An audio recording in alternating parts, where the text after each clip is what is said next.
네, 계엄에 대해서 법적으로 좀 따져봐야 되겠는데요. 이 좌파들이나 민주당이 따진 건 대통령에 대해서 내란죄를 적용한다는 거고, 계엄이 적법하지 않았다는 건데, 구주화 변호사 연결해서 법적으로 따져보겠습니다. 안녕하세요. 안녕하세요. 네. 자, 계엄이 한 걸 가지고 탄핵을 하겠다는 건데, 이제 탄핵이 이제 무효화됐는데 또 탄핵을 이제 으름장을 놓고 있어요. 이거 하나 가지고 이제 좌파들은 완전히 이제 끝장을 보려고 하고 있고요. 여기에 저 한동훈도 그 8표 반란표를 무기로 대통령을 협박해서 이제 힘을 다 빼고 있잖아요.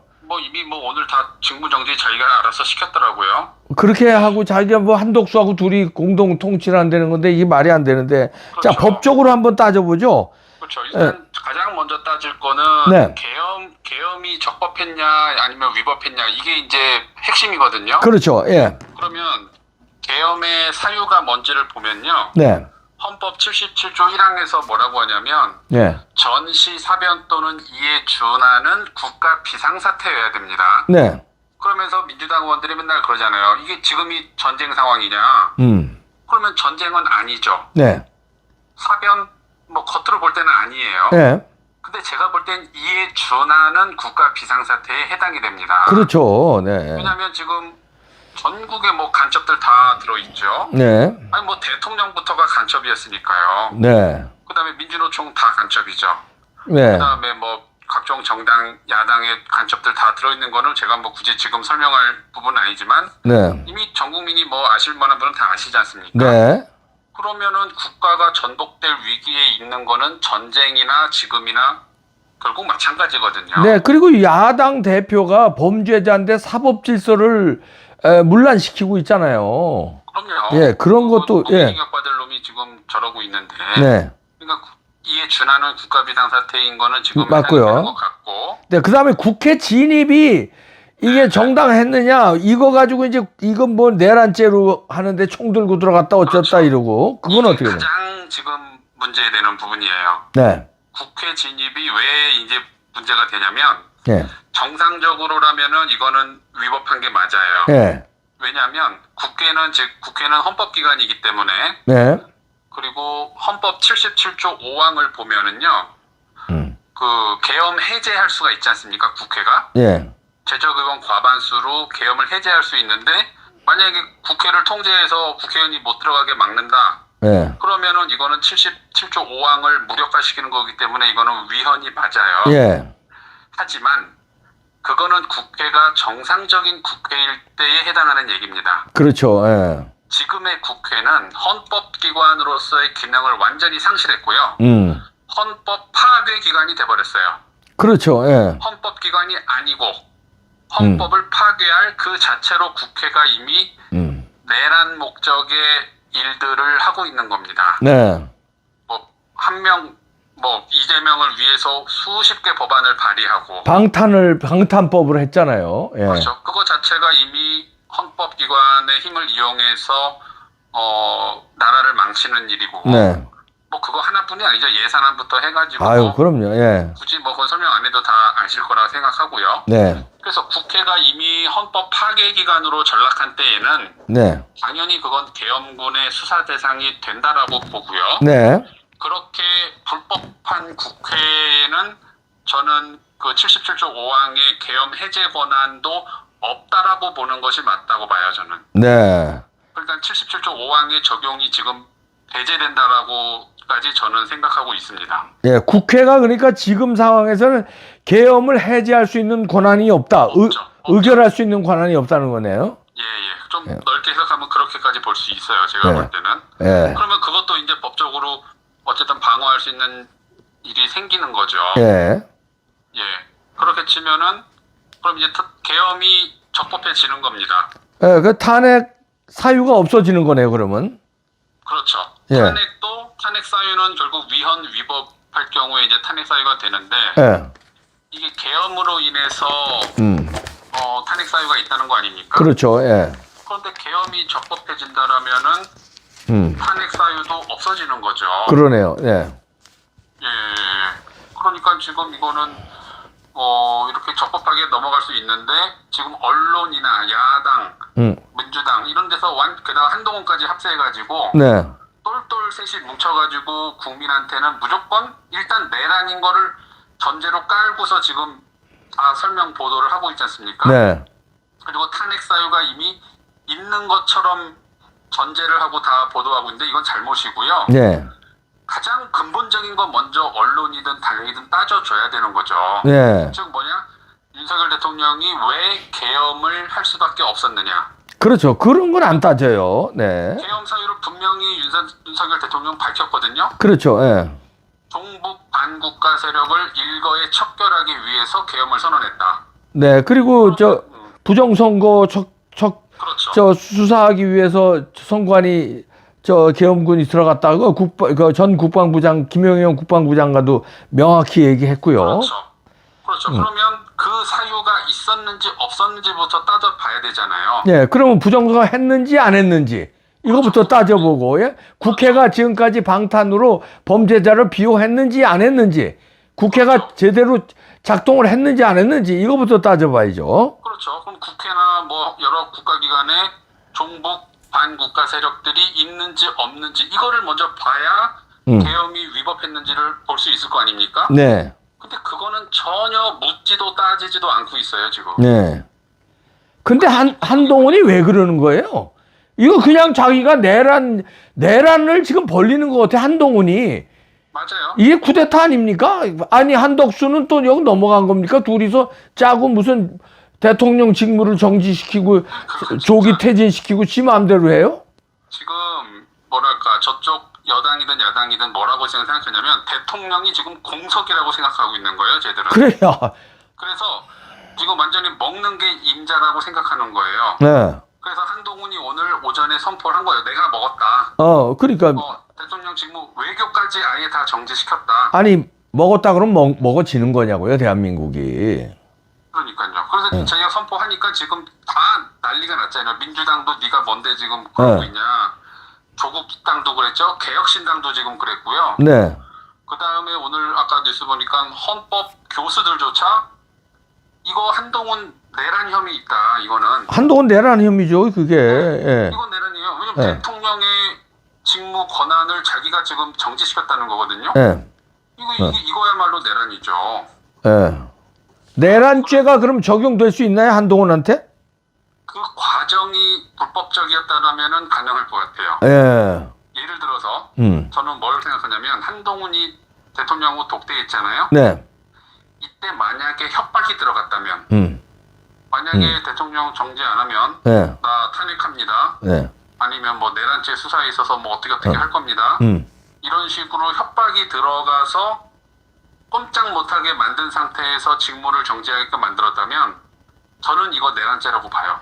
그리고 8명 반란표를 말하자면 협박 인질로, 그렇죠. 그다음에 그렇죠. 한덕수하고 둘이 만나서 그렇게 당신이 권한대행 되는데 앞으로 우리 둘이 이거 국정 운영하자고 이러고 협박을 했으면 그것도 내란죄 적용되는 거 아닙니까? 공모. 그렇죠. 공모뿐 아니라 예. 지금 일각에서는 이거 대통령이 자기가 내려놓겠다라고 한동훈한테 얘기한 거 아니냐라고 하면서 적법한 듯이 말하는 의견들이 있는데요. 네.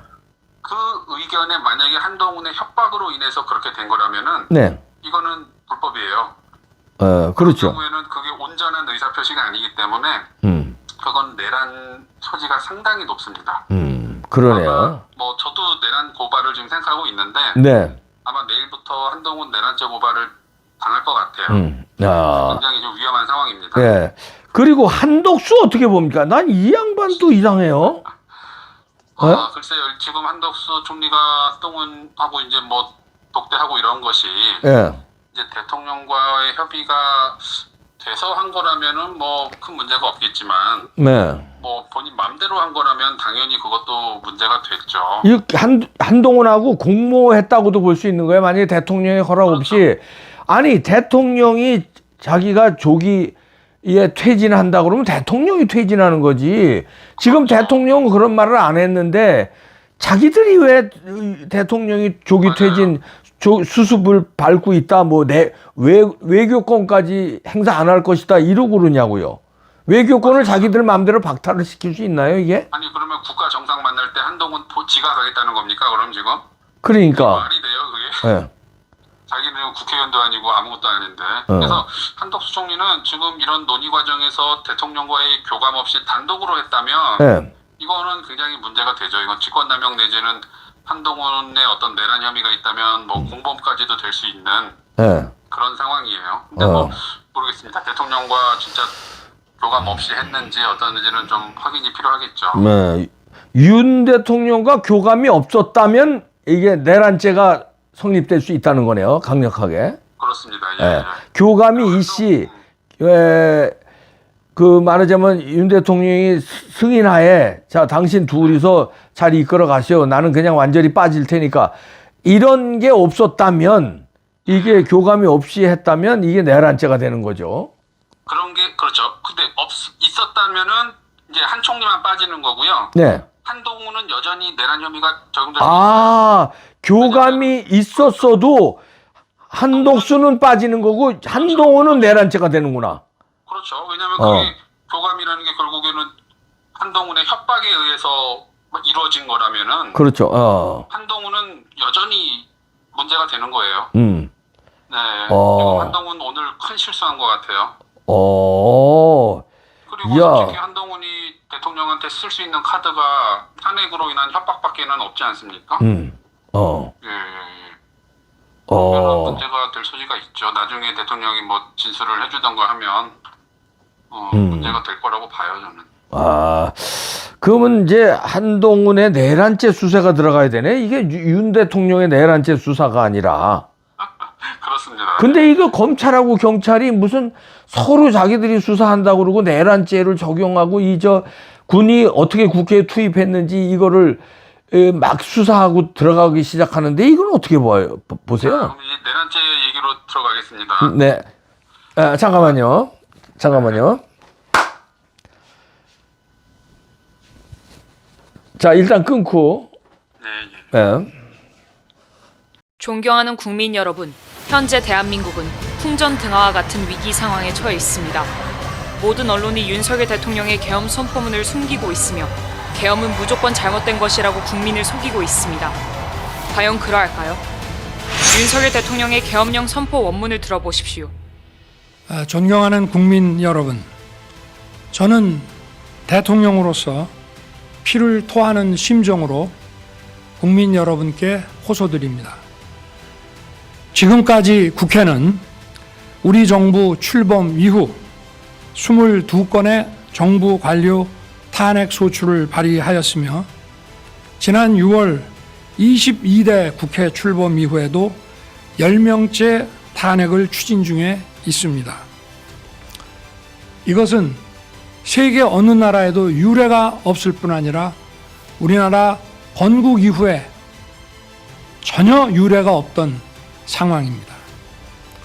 판사를 겁박하고 다수의 검사를 탄핵하는 등 사법 업무를 마비시키고 행안부 장관 탄핵, 방통위원장 탄핵, 감사원장 탄핵, 국방장관 탄핵 시도 등으로 행정부마저 마비시키고 있습니다.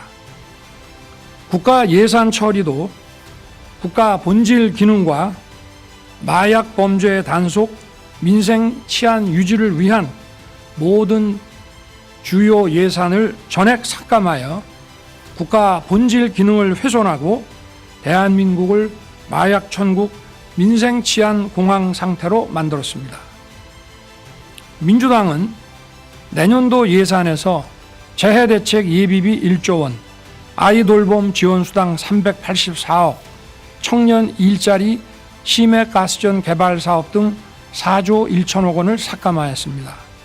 심지어 군 초급 간부 봉급과 수당 인상, 당직 근무비 인상 등 군 간부 처우 개선비조차 제동을 걸었습니다. 이러한 예산 폭거는 한마디로 대한민국 국가 재정을 농락하는 것입니다. 예산까지도 오로지 정쟁의 수단으로 이용하는 이러한 민주당의 입법 독재는 예산 탄핵까지도 서슴지 않았습니다. 국정은 마비되고 국민들의 한숨은 늘어나고 있습니다. 이는 자유 대한민국의 헌정 질서를 짓밟고 헌법과 법에 의해 세워진 정당한 국가기관을 교란시키는 것으로서 내란을 획책하는 명백한 반국가 행위입니다. 국민의 삶은 안중에도 없고 오로지 탄핵과 특검, 야당 대표의 방탄으로 국정이 마비 상태에 있습니다. 지금 우리 국회는 범죄자 집단의 소굴이 되었고 입법 독재를 통해 국가의 사법 행정 시스템을 마비시키고 자유민주주의 체제의 전복을 기도하고 있습니다. 자유민주주의의 기반이 되어야 할 국회가 자유민주주의 체제를 붕괴시키는 괴물이 된 것입니다. 지금 대한민국은 당장 무너져도 이상하지 않을 정도의 풍전등화의 운명에 처해 있습니다. 친애하는 국민 여러분, 저는 북한 공산 세력의 위협으로부터 자유 대한민국을 수호하고 우리 국민의 자유와 행복을 약탈하고 있는 파렴치한 종북 반국가 세력들을 일거에 척결하고 자유 헌정 질서를 지키기 위해 비상계엄을 선포합니다. 저는 이 비상계엄을 통해 망국의 나락으로 떨어지고 있는 자유 대한민국을 재건하고 지켜낼 것입니다. 이를 위해 저는 지금까지 폐악질을 일삼은 망국의 원흉 반국가 세력을 반드시 척결하겠습니다. 이는 체제 전복을 노리는 반국가 세력의 준동으로부터 국민의 자유와 안전 그리고 국가 지속 가능성을 보장하며 미래 세대에게 제대로 된 나라를 물려주기 위한 불가피한 조치입니다. 저는 가능한 한 빠른 시간 내에 반국가 세력을 척결하고 국가를 정상화시키겠습니다. 계엄 선포로 인해 자유 대한민국 헌법 가치를 믿고 따라주신 선량한 국민들께 다소의 불편이 있겠습니다마는 이러한 불편을 최소화하는 데 주력할 것입니다. 이와 같은 조치는 자유 대한민국의 영속성을 위해 부득이한 것이며 대한민국이 국제사회에서 책임과 기여를 다한다는 대외 정책 기조에는 아무런 변함이 없습니다. 대통령으로서 국민 여러분께 간곡히 호소드립니다. 저는 오로지 국민 여러분만 믿고 신명을 바쳐 자유 대한민국을 지켜낼 것입니다. 저를 믿어 주십시오. 감사합니다.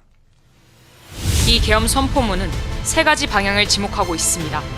첫째, 반국가 세력을 일시에 처단해야 한다는 것입니다. 이승만 대통령이 건국할 당시 박헌영의 남로당 세력의 잔재가 확대되어 오늘날의 사태를 일으킨 원인이 되었습니다. 박정희 대통령의 5.16 혁명으로 반국가 세력이 제압되어 대한민국은 세계 경제 6위, 군사력 6위로 세계가 부러워하는 나라로 우뚝 성장했습니다. 그러나 이재명을 추종하는 자들로 인해 주한 미군을 철수하고 대한민국을 북한의 연방제로 넘기고 대기업을 해체하려고 하는 최악의 위기를 맞이하게 되었습니다. 둘째, 국방부 장관과 감사원장 등 대통령이 지목한 인사들을 다 탄핵하는 인류 역사상 전례가 없는 사건을 건국 이후에도 없었던 일을 국회가 자행했습니다.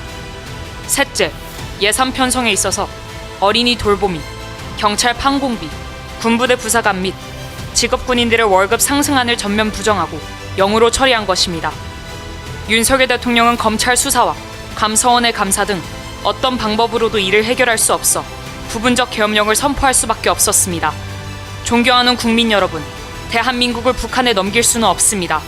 이번 토요일 오후 1시 대한민국을 사랑하고 대한민국에서 살기를 원하시는 분들은 광화문 광장으로 몰수히 모여주시기를 간곡히 부탁드립니다. 만약 대한민국을 원치 않는 분들은 차라리 북한으로 가야 할 것입니다. 이제 대한민국은 대한민국을 선택하는 세력과 북한을 선택하는 세력으로 나뉘었습니다. 4.19 혁명은 학생들이, 5.16 혁명은 군인들이 나섰던 것처럼 이제 우리는 광화문 광장에서 시민혁명으로 윤석열 대통령의 계엄령을 완성할 것입니다.